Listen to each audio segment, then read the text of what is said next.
Audible's romance collection has something to satisfy every side of you. When it comes to what kind of romance you're into, you don't have to choose just one. Fancy a dalliance with a duke, or maybe a steamy billionaire. You could find a book boyfriend in the city and another one tearing it up on the hockey field. And if nothing on this earth satisfies, you can always find love in another realm. Discover modern rom-coms from authors like Lily Chu and Ali Hazelwood, the latest romantasy series from Sarah J. Maas and Rebecca Yarros, plus Regency favorites like Bridgerton and Outlander. And of course, all the really steamy stuff. Your first great love story is free when you sign up for a free 30-day trial at audible.com/Wondery. That's audible.com/Wondery.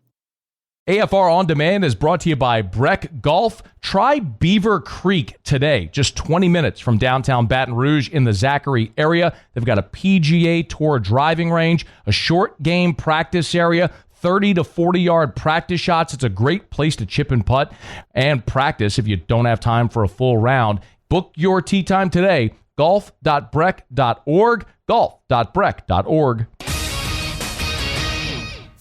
Matt Moscona. I'm very important. After further review. Say one more time. After further review with Matt Moscona. And here we go. Live from downtown Baton Rouge. Let's ride!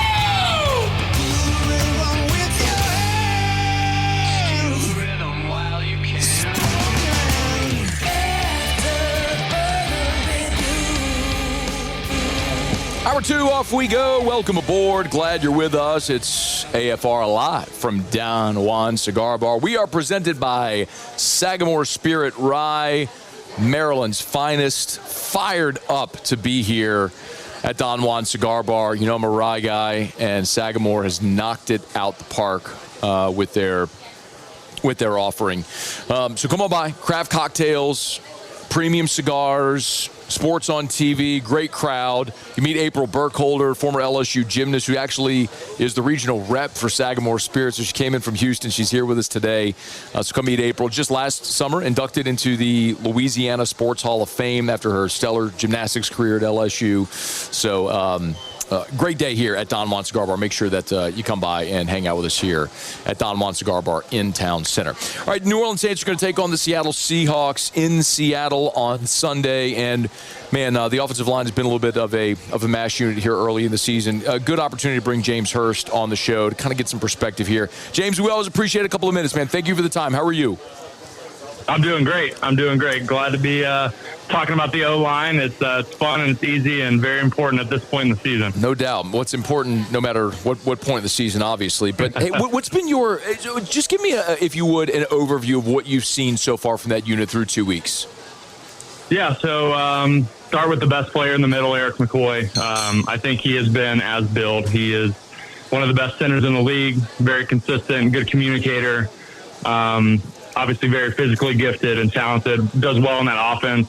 As we've seen already, compared to Jason Kelsey in Philadelphia, and you see a lot of similar traits out of those guys. Then on the bookends, I don't want to say a surprise, but just, man, so excited about the two tackles, Fuaga and Banks.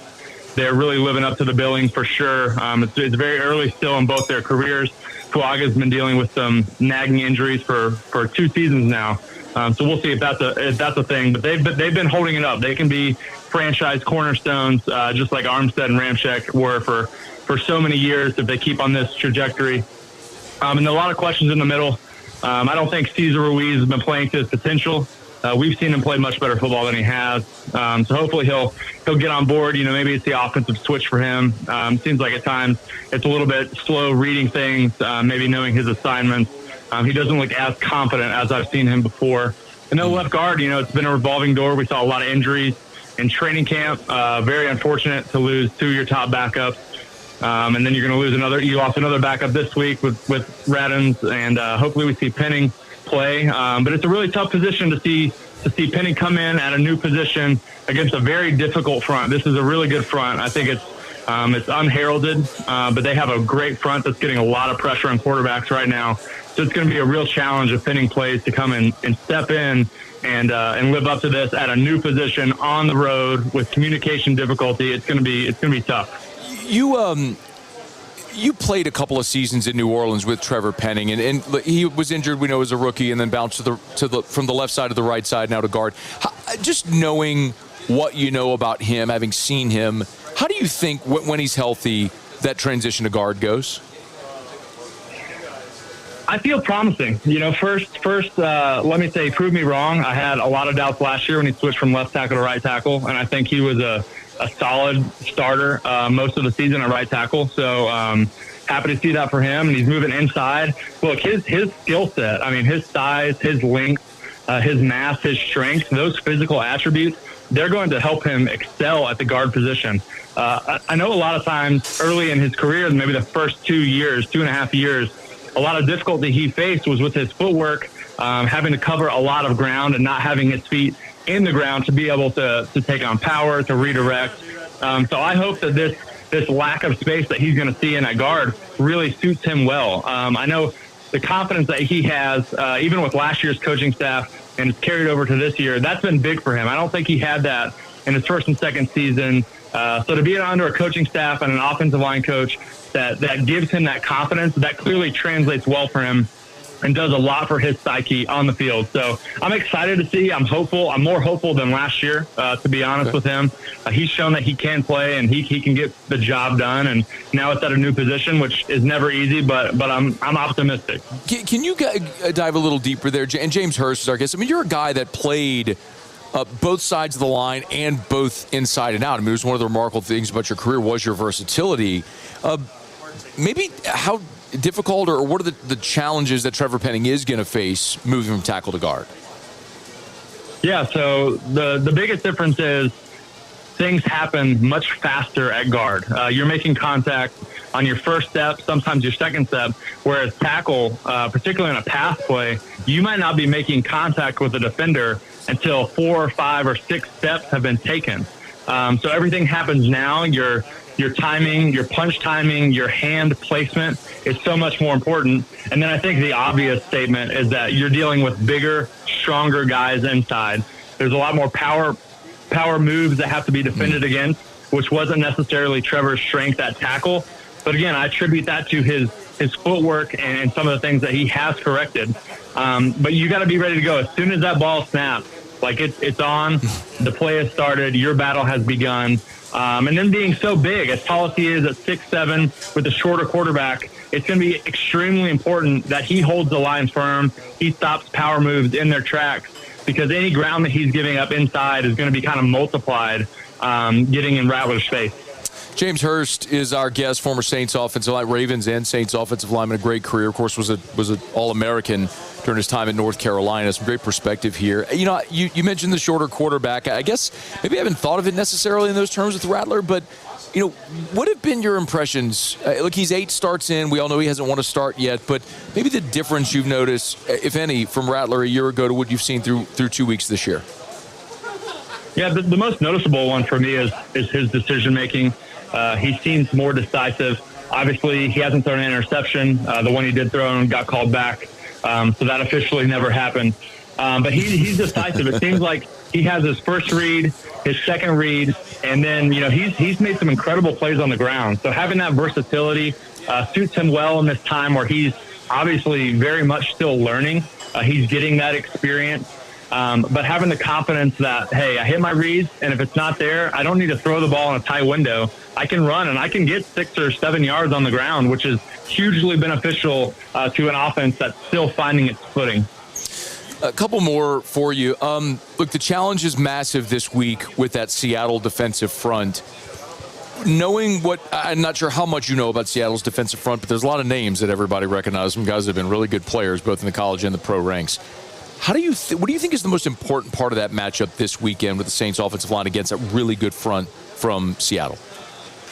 Yeah, I think on paper, I think we have an advantage at the tackles, both tackle positions, and at the center position.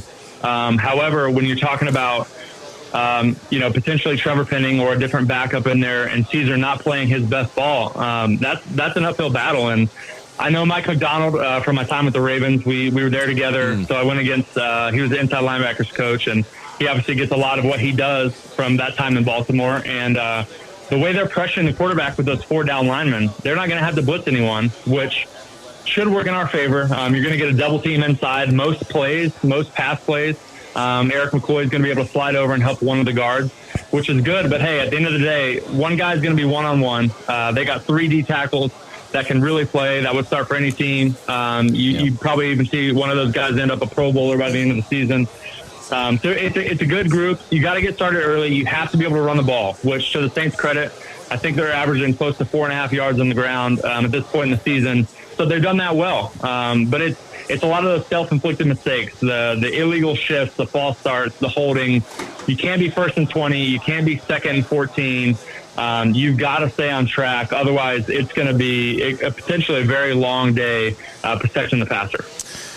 Saints are 0-2, looking for that first win. It won't be easy going on the road to Seattle. I mean, what was the hardest road venue you played in your NFL career? Man, I played in some good ones. Pittsburgh was definitely one of them when I was with Baltimore. Sure. I think that rivalry added some juice. No doubt. For sure. But, I'll say Minnesota was really up there. The way that they chant, they cheer, the fans are all very invested. They're all on the same page, which makes a huge difference. But yeah, man, Minnesota was cool. It was cool. We hate playing there, obviously, as a team of the Saints. But they did a good job. Their fans did a good job of making it a lively atmosphere. And it's games like these you remember. I mean, Seattle, like you go on the road, you win in Seattle. It's something you never forget, even in a week 3 matchup in a quote-unquote meaningless game at this point of the season. So the guys will be motivated. They'll be excited. You just really hope to see a fast start on both sides of the ball. Former Saint offensive lineman James Hurst, good enough to spend a couple of minutes with us here. And, man, we always appreciate some time when we can get a few minutes with you. Thank you so much, man. Enjoy your weekend. Absolutely. Thank you. That's our pleasure. James Hurst joining us. By the way, hat tip to Ross Jackson over at LouisianaSports.net for Lumen Field and all the allure of playing there, how hard it is. Seattle is just 3-7 at home under Mike Macdonald. Ross Jackson had this over at LouisianaSports.net yesterday. They've struggled at home under Mike Macdonald. The same way that Saints, the Dome used to be this dome field advantage. It is not anymore. A lot of that correlates with who you have at quarterback and on your roster. But it's a really good defensive front Saints are going to go against. All right, it's AFR. Hey, we're brought to you by Supper Club, supperclubbtr.com. If you want to get your reservation, supperclubbtr.com. Your football weekend is here. Get that weekend started off over at Supper Club. Man, you have an incredible steak. Maybe steak's not your thing. You'll have the best piece of Chilean sea bass you've ever had in your life. Maybe the burn ends, the short rib burn ends for an appetizer. Find your favorite sides. Maybe you want to go have a premium craft cocktail or a glass of whiskey. They have the full Weller line, all of the E.H. Taylors. I mean, they have curated the greatest experiences over at Supper Club. It doesn't matter what you're looking for. I mean, they have a wine library that is as extensive and as deep as you'll find anywhere. Like, you want to go to Supper Club and find a $10,000 bottle of wine? They got it in their wine library at Supper Club. They also have all your great favorites that you'll find no matter what. They've got the best experience you will have. What a great opportunity with football season here, a football weekend. Get on into Supper Club. Maybe you're looking for a place to watch the game. Look, it's not a sports bar, but in the bar lounge area to the right of the bar, they have a 100-inch projector where they will have the game on. So if you're at any of the 14 bar stools or the 7 bar area tables, you can see the game. So instead of, bellying up to a sports bar and, eating bar food, just go eat a steak at Supper Club and watch the Tigers beat up on the Lions. It's Supper Club. SupperClubBTR.com for your reservations. SupperClubBTR.com. All right, y'all, it's After Further Review. Glad you're hanging with us here on this Friday edition from Don Juan Cigar Bar, presented by Sagamore Spirit Rye. Remember, before we get out of here, 2 people are winning a pair of tickets to the game tomorrow, and someone's winning this commemorative baseball from Nyco Sports. It's the 2025 LSU National Championship commemorative baseball in the case. All you got to do is come by, write your name down, drop it in the bucket, and we're drawing at the end of the show. Someone's winning the tickets, someone's winning the baseball. So we'll have 3 winners today. Come hang out, grab you a cocktail from Sagamore Spirit Rye, have a cigar, hang out, and have a day. Make a day of it. Start your weekend off the right way. All right, it's After Further Review. Quick break. We're going to come back. Brandon Marcello is going to join us next. He was the first to have the report about the future SEC schedule, and now we also know the ACC is leaning toward their future schedule. Brandon Marcello will join us next here. It's AFR. AFR. Hey, I want to take 60 seconds to remind you about River City's 1 Hour Air, where they're always on time or you don't pay a dime. 752-0001, 752-0001, 752-0001, or online at 1hourbr.com. See, at River City's 1 Hour Air, remember, it's Friday at 4:15. So you might be thinking, man, you knock off of work, you're heading home, you get inside, and all of a sudden you walk in the door and you're hit with this blast of heat because your AC isn't working. Well, that sucks. There's no way around that. But you don't have to wait until Monday. Call River City's 1 Hour Air. You see, at River City's 1 Hour Air, it doesn't matter nights, holidays, weekends, they're always going to come out. When you call 752-0001, 752-0001, you will talk to a living, breathing human, not a computer, not AI. You will talk to a person when you call 752-0001, and they will come out tonight if you have an issue with your AC. It's River City's 1 Hour Air, 752-0001. After further review with Matt Moscona, presented by Don Juan Cigar Bar.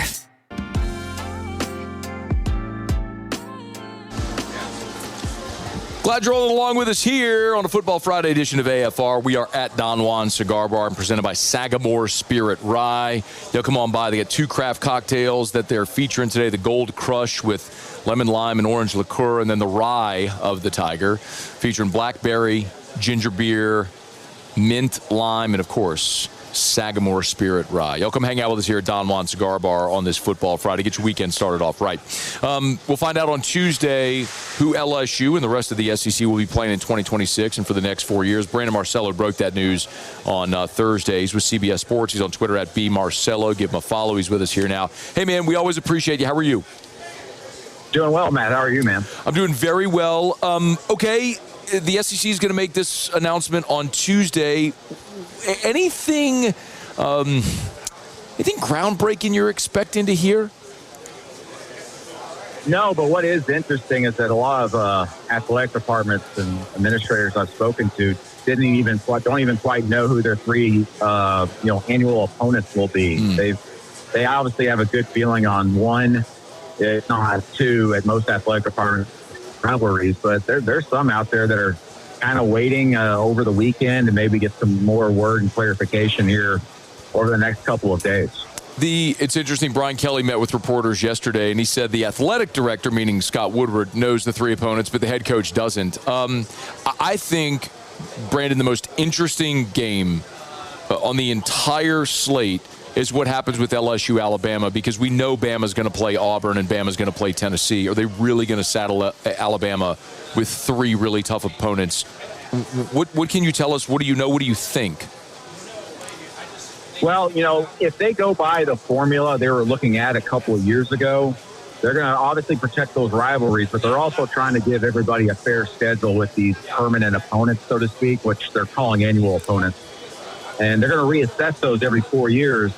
And the reason for that is the previous formula they were looking at like a rolling average of winning percentage for all these teams and trying to assess. And so if you're Alabama and say you've got Auburn and you've got Tennessee on there, those are 2 programs. If you look at their 4-year rolling average, Tennessee's been better than Auburn, but Auburn's been kind of in the middle of the pack, if not a little bit below. And then meanwhile, you got Tennessee that's been on the rise. So Alabama's 3rd opponent, based off of that type of formula, would probably end up being a team that was in about the middle, if not upper middle, in the SEC standings over the last 4 years. You wouldn't be like, well, Alabama fans really want to play Georgia, so we're just going to put Georgia on the schedule.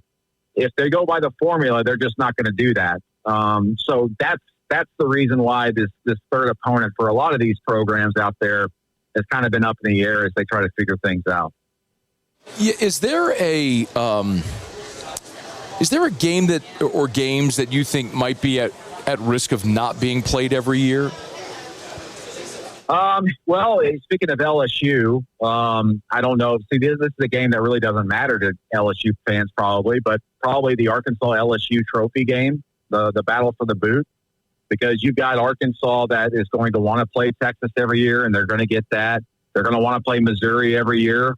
They're going to get that. I know that Mizzou is one of their 3 opponents, and if you add Texas to there, it's going to be very difficult based off that formula, to be able to just go, well, put LSU on there, because LSU's obviously been in the upper half of the SEC, and that won't quite even out what their schedule looks like. So I think that's one game, if you're LSU, you're probably not going to see on the schedule every year like we have since, 1992. Yeah. What about LSU in Florida? I do not know that one. Do not. Yeah. What about LSU? It's so interesting, Brandon, because when Brian Kelly's talking yesterday, he's like, there's really like 6 games that LSU has. It's Bama, it's Auburn, and Mississippi State, Ole Miss, Arkansas, Texas A&M's in that mix as well. Like, LSU's a weird one because they don't really have any true geographic rival. It's always been the sort of confounding thing with what this was going to be for LSU. So, do you have a best guess as to what those 3 are going to be for LSU? I don't know for certain, but I would say Texas A&M makes a lot of sense. I think Ole Miss does too. And that third one is probably anybody's guess. I know that you would want to see Alabama on there, but I'm just not certain you're going to see that, because Bama, it really wants to play Tennessee every year in addition to their Iron Bowl rivalry. Yeah. By the way, I'm good not playing Bama. I'll take Vanderbilt, as a matter of fact. That's what I'll do. You can actually, maybe this year I don't want to play Vanderbilt, but maybe give me Kentucky instead of Vanderbilt, as they seem to be on the rise. But Brandon Marcello is with us, CBS Sports. He's on Twitter at @BMarcello. The ACC is also going to announce. Brandon, can you kind of give us the nuts and bolts of, because it seems like there's a little bit of disagreement at the top of the league and what's going to happen there with their schedule in the non-conference. What's the ACC deciding here? Yeah, the ACC is really kind of going to look at whether they go from 8 games to 9 games, but also if they don't go to 9 games, then just requiring everybody to schedule 2 out-of-conference opponents that are power conference opponents. So what they're just trying to do is to be uniform with the Big Ten and the SEC, potentially, for 10 power conference opponents, along with the Big 12. That's been an idea that, listen, I've mentioned it to people. I even mentioned it to Jim Phillips back in the summer.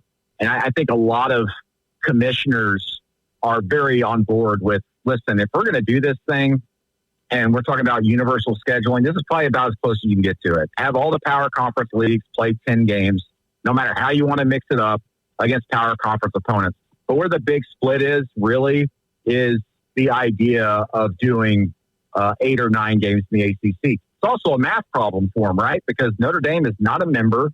That's a situation you got to figure out. And I really think that this is going to be something that they're going to try to hammer out Monday. All the athletic directors are scheduled to go to Charlotte to the ACC headquarters and try to discuss this further. But as one administrator told me this morning, we have a lot of work to do. Just a couple more for you. Where do you think this lands with the ACC? I think that in the end, they're probably going to have to stay with 8 unless they do some creative scheduling because of the weirdness that is with Notre Dame in there. And they'll require everybody to play 10 games. The issue is if you look in the past, I think only 2, based off what an administrator told me, there's only been 2 ACC schools have kind of done that every year where they play 10 power conference teams every year. And so everybody knows they've got to improve their scheduling to improve the ACC standing in the college football playoff race.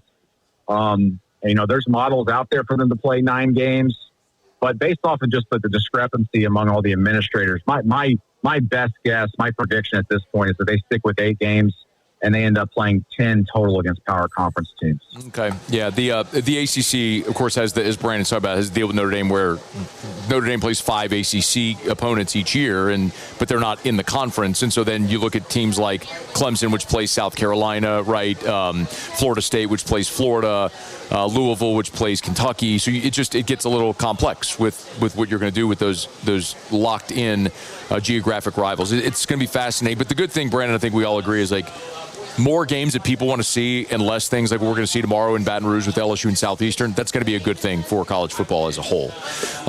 Oh, yeah, absolutely. This is where we need to get to. It's where we've been needing to get to over the last decade. And you can see just the television ratings the last 2 seasons in particular. They keep rising. And the reason why they keep rising is because we're seeing more big-time matchups early in the season. Heck, look, just for example, OU, they have an opportunity tomorrow night to have multiple wins against top 25 teams before the month of October for only the third time in their history. And that's because the early season schedule for them's almost always been pretty weak before they went into conference play. Hey, Brandon, before you go, I'm glad you mentioned OU. I know you spent a lot of years covering Auburn before you went to the national beat there at CBS when 24/7. I would love a thought from you on Auburn, Oklahoma tomorrow, because that's, I mean, look, if you told me I could watch one football game tomorrow, just one, start to finish, only one. I mean, it's Auburn, Oklahoma. I think we're going to find out a ton about these two teams. Give me a sense, if you would, on what you're expecting tomorrow in that game. Yeah, I'm actually driving over there right now. Nice. My feeling is that OU is a much more complete team, and they're going to end up winning this one. I think it's going to be very similar to the OU Michigan game. I think Auburn's going to be within arm's length, but I just don't trust Jackson Arnold as a passer. They have not been able to throw the ball very well at Auburn this year, which is something to say because they've got an incredible receiver room. Meanwhile, you've got OU that can do a little bit of everything. They can run it, they can throw it, and their defense has been really, really great. I really like OU in this one. He is Brandon Marcello, CBS Sports. You'll get him on Twitter, X, whatever you want to call it, at B Marcello, at B Marcello. Hey, good stuff, man. Thank you so much for a couple of minutes. Safe drive, all right? All right, see ya. Thanks, man. All right, it's After Further Review. We're here from Don Juan Cigar Bar, presented by Sagamore Spirit Rye. What a cool story. I was talking to April Burkholder. I guess I keep calling her April Burkholder. It's her maiden name. She was, of course, a gymnast at LSU, but she's the brand rep for Sagamore Spirit. Came in today from Houston. She told me she flew from Houston to New Orleans, drove up to Baton Rouge. And y'all know I'm a whiskey nerd, love whiskey. I'm definitely a rye guy. And for people who often tell me, Matt, I don't love rye, I tell anybody I could make you a rye guy. There's so much diversity within that vertical, and Sagamore has been a pleasant surprise. I'm sipping on the double oak right now, which is awesome. You get this great oaky component of bourbon with the spice of the rye, and because there's this Maryland corn in the mash bill, you get this sweetness. So it's this really complex, robust flavor. It's delicious, great for cocktail. I'm drinking it neat, but and it's super approachable too. The double oak, I believe, is 96 proof. This is I think the small batch is 93. I think the double oak's 96. They do have a cash strength.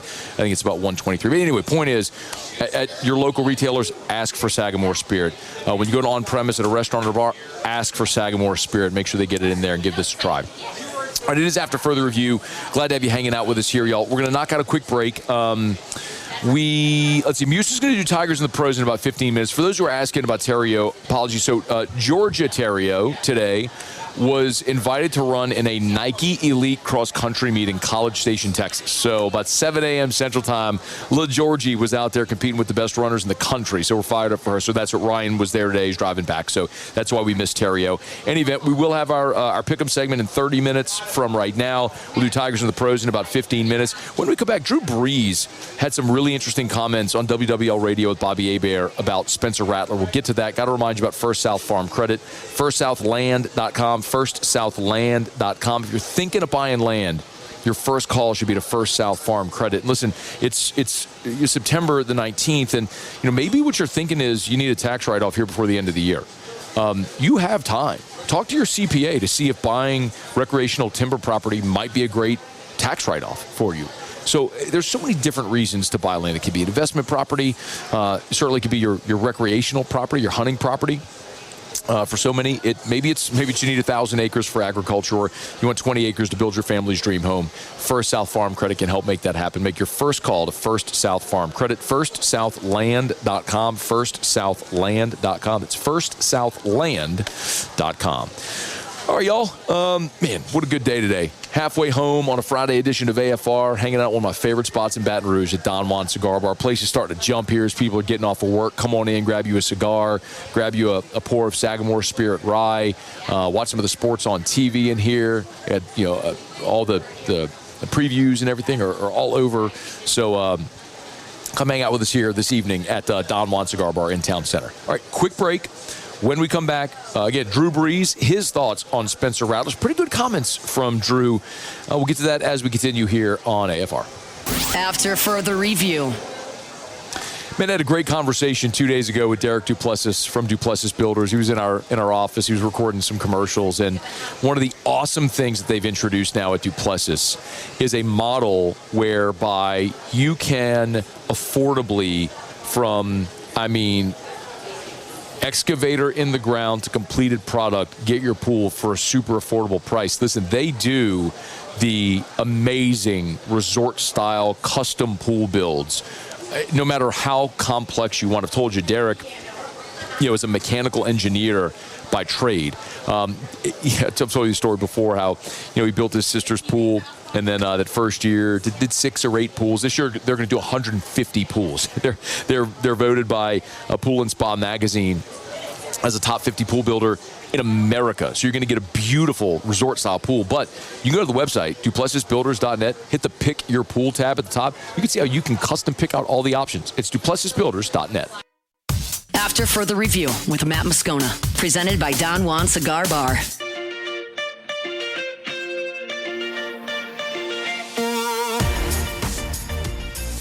Obviously, really good coach, great players on that side of the ball. Their corners are very long, athletic guys, very tall. They make plays on the ball. So we're going to have to, work our matchups and execute our plays well. I know that, we say that over and over, but that's what it comes down to, is executing your plays, every play you can, and, try to protect the ball, obviously, and move those chains and not let them tee off on third down or get opportunities to make plays on the ball.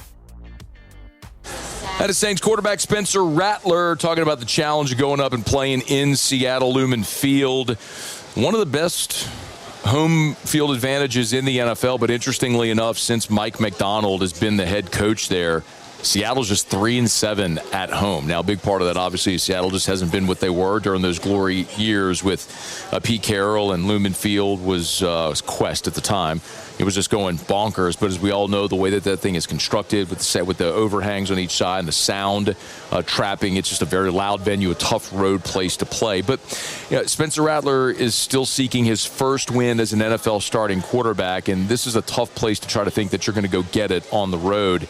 But what was interesting about this is Drew Brees was a guest with Bobby Hebert on WWL earlier this week, and they had sort of the QB to QB segment. When Drew was the quarterback of the Saints, part of the Saints radio network, they had a weekly interview that Drew did on radio network affiliates, of which were one, and they called it QB to QB, and it was Bobby and Drew, and they would have a conversation about that week. And so they sort of revived that here with Bobby and Drew Brees. And it's interesting because we played a little soundbite from Drew Brees before the season started where he kind of gave this dramatically unrealistic opinion where he tried to stump for the Saints being able to win the division, which I don't think anybody who is objectively looking at this team thought that that's a realistic possibility.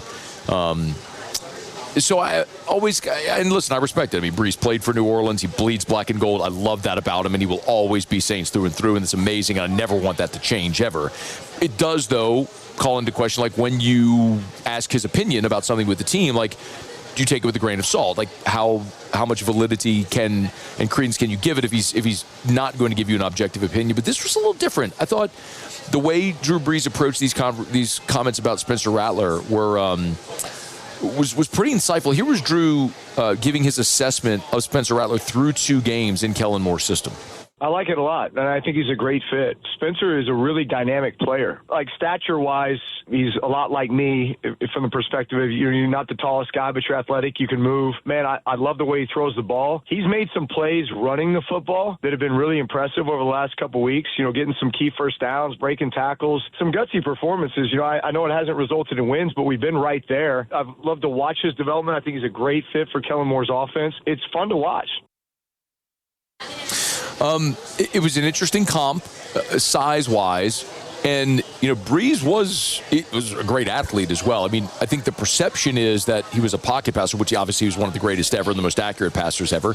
But Drew Brees also was a great athlete. I mean, everyone always tells the story about him with Andy Roddick playing tennis. He's also a scratch golfer. He can dunk a basketball. He had college baseball scholarship offers. So you're talking about a dude that was a great athlete in his own right. And there is a lot of comparison there. Now, Rattler is right at 6 foot, 211 pounds, so comparable size-wise to Drew Brees, and a really good athlete. So there is that in sort of how he fits within this offense. The other thing that Brees talked about was the inability so far of Spencer Rattler to get a win as the starting quarterback. I mean, it was 6 games a year ago that he started. They were 0-6. He's 0-2 now in the first 2 games this year, and they've been close close, man. They've been close in these two games. They've had possessions late with an opportunity to go win. They haven't been able to do it. And this was Breeze on them not being able to get that first win. We all need to be patient with the process here. Here's a guy who was a mid-round pick last year as a rookie and was forced to come in and play, 4 or 5 games due to injury. And obviously things are different this year, and they're right there. I mean, literally they're right on the cusp. Even last year, a couple games where they're just right there. They just had to find a way to break the seal, get that first win, start developing some confidence and momentum. But when I watch Spencer play, he's got all the traits. He's got some moxie. He plays with some swagger, kind of chip on his shoulder. The guys seem to like him and play hard around him and for him. He can make all the throws, can make plays with his legs. He's not afraid to take off and run and kind of lower his head to go get the first down. So for all those reasons, I think we have to be patient with him and recognize that, man, it's going to happen, and hopefully it happens soon.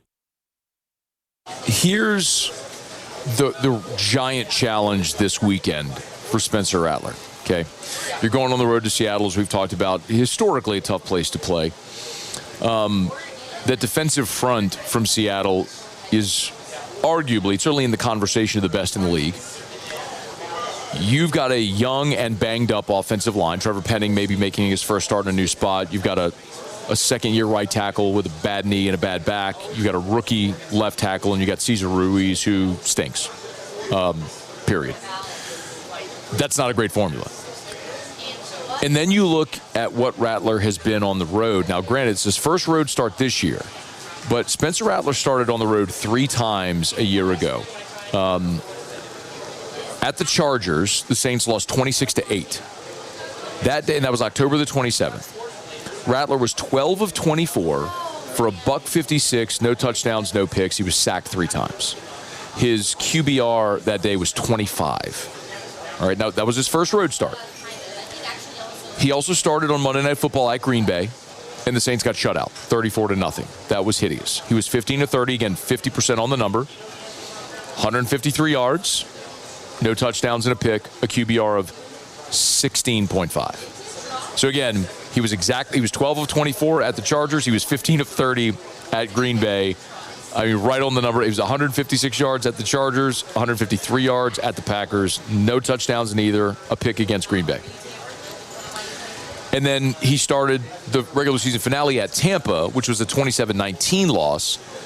And he was 26 of 42 for 240, threw a touchdown, no picks, and had a QBR of 53.9. The point is, he's made 3 road starts, and 2 of them were objectively very bad. And the one at Tampa, they were close, but the offense still never really got going, but he had to throw it 42 times in that game. You're hoping for a little more balance in the offense on Sunday.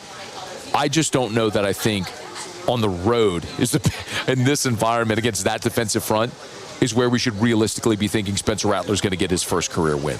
But some interesting comments there from Drew Brees about how it sort of maps out there with him, with some of the size and the athletic traits and things like that. So Spencer Rattler still seeking that first win, and they'll have to break the seal eventually. See if maybe they break through this weekend. Tough environment there on the road at Seattle. All right, it's after further review. Muse is going to do Tigers and the Pros coming up here when we come back. We're brought to you by Relief Windows and ReliefWindows.com. Windows, door siding. Oh, yeah, they do shutters as well. Hey, remember, you can always go see our friends at Relief Windows. Their showroom is right there on Airline Highway in Prairieville. So if you're going south on Airline Highway, if you're familiar with Baton Rouge, if you're going south on Airline Highway, you cross 42, about a quarter mile on the right is the Relief Windows showroom. Gorgeous. The same company, architectural firm that designed LSU football ops, designed the Relief Windows showroom. You'll see a lot of the commonalities.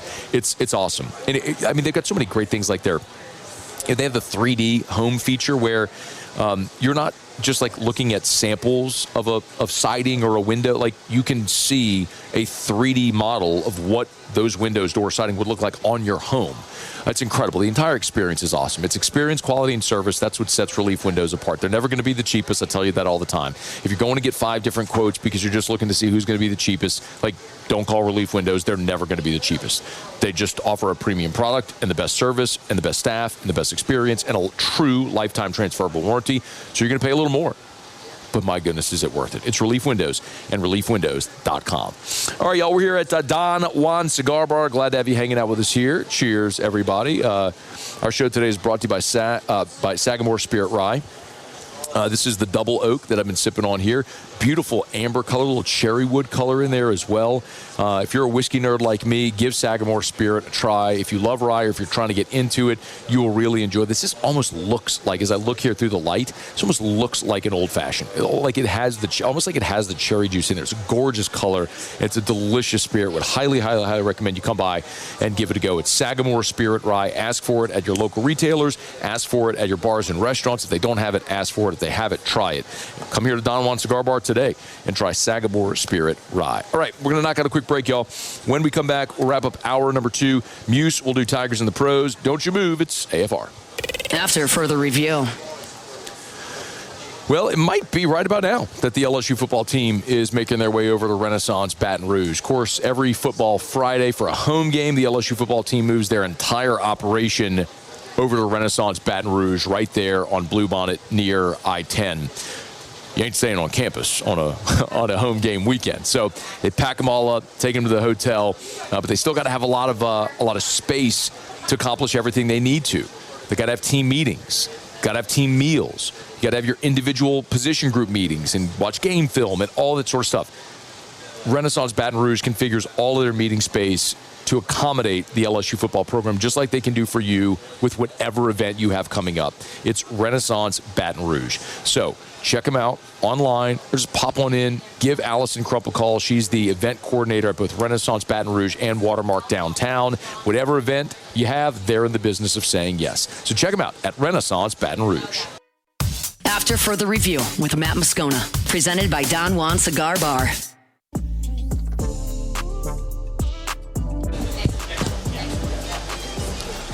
All right, we are wrapping up hour number 2, and glad to have you hanging out with us here from Don Juan Cigar Bar, presented by Sagamore Spirit Rye.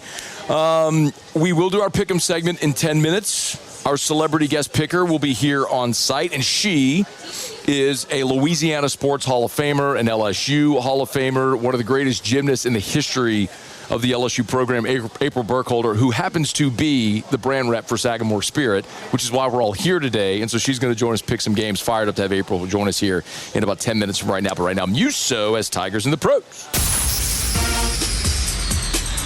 Tigers in the Pros. They still bleed purple and gold. They're just really rich now.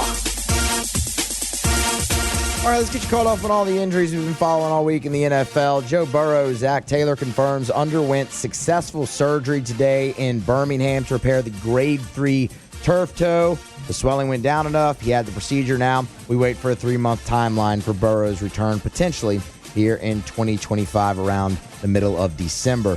Jaden Daniels, he's dealing with the knee sprain. He is officially out for this week when the Commanders will take the field. Marcus Mariota, former Oregon Duck, will start in Daniels' place. We'll see if it's a 1-week deal or if Daniels is out for any extended period of time. Thursday Night Football, Tre'Davious White.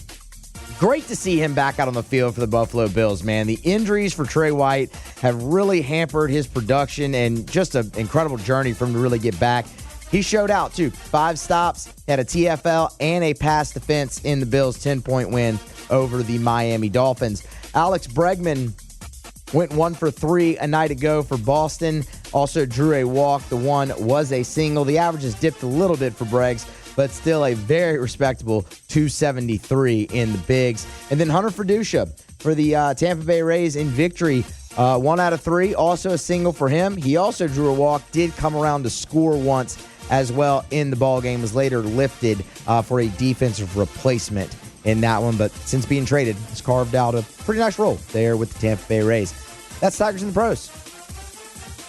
Presented by Lee Michaels Fine Jewelry, LMFJ.com, LMFJ.com for Lee Michaels Fine Jewelry. Gents, thrill her with a gift in the red box from Lee Michaels Fine Jewelry. When you have the buying power of 10 different locations, you can go to the finest diamond mines in the world and you can negotiate great prices. So that way you can not only have an amazing selection like they do at Lee Michaels, but also at great prices. It's Lee Michaels Fine Jewelry, LMFJ.com, LMFJ.com to learn more. If you want to go have that sit down with one of their great associates, you can schedule that time to be there. They'll greet you with chocolates on a tray and something cold to drink.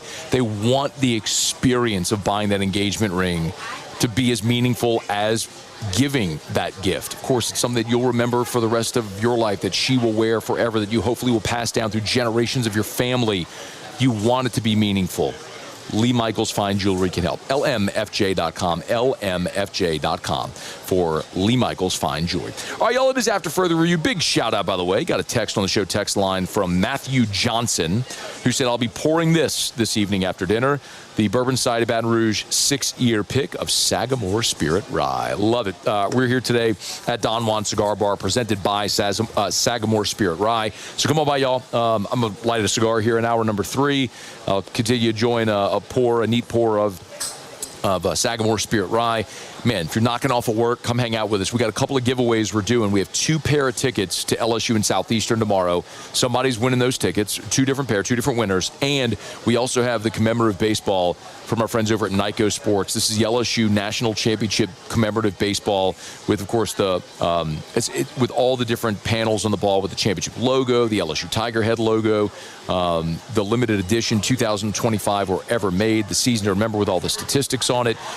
In the case, we got it here. Someone's walking out of here with that tonight. All you gotta do is come by Don Juan Cigar Bar, jot your name down on a sheet of paper, drop it in the bucket. We'll draw the winner at the end of the show tonight. So come on by and see us here at Don Juan Cigar Bar. All right, y'all, it's After Further Review. We're putting a button here on hour number 2. Sports Center's coming up. We'll get you caught up on national headlines. When we come back, we will do our college football pick'em segment. Our celebrity guest picker will be here on site with us and fired up for that. And then we also will get you a Saints-Seahawks prediction next hour and an LSU Southeastern prediction, more of a sort of a what to watch with LSU and Southeastern, because I think we all know the issue at hand will never be in doubt with the Tigers and the Lions Saturday night in Tiger Stadium. We're also keeping an eye for the Saints injury report, the final report. We do know Chase Young is out for the game, so Chase Young will not play. Again, he'll miss his 3rd consecutive game. Hopefully, get him back next week at Buffalo. Hour 3 next. AFR. As we put a button here on hour number 2, good opportunity to remind you about South Point Volkswagen. Y'all, the weekend is here. If you're thinking of buying a car, I've been telling you for more than a decade, really a decade and a half, just put Volkswagen on your list. If you walk out the front door here at Don Juan Cigar Bar, parked right in front, you're going to see my black Volkswagen Atlas Crossport. I used to drive an Atlas, which is the 3-row, 7-seater family SUV. I didn't need all that space. I loved the look of the Crossport, which basically just takes out the 3rd row. Little shorter, little sleeker design, all the same great technology, all the same great luxury features, the same safety features. Fun to drive, the great German engineering, manufactured right here in the US of A at their Chattanooga, Tennessee plant. Got to deal with my friends over at South Point Volkswagen, like I have for so many vehicles for me and Erica, really my whole family now as well. It's South Point Volkswagen. Shop them online at southpointvw.com, southpointvw.com. If it's on the lot, it's online. So shop them online and then go test drive one this weekend. South Point Volkswagen. What's your direction?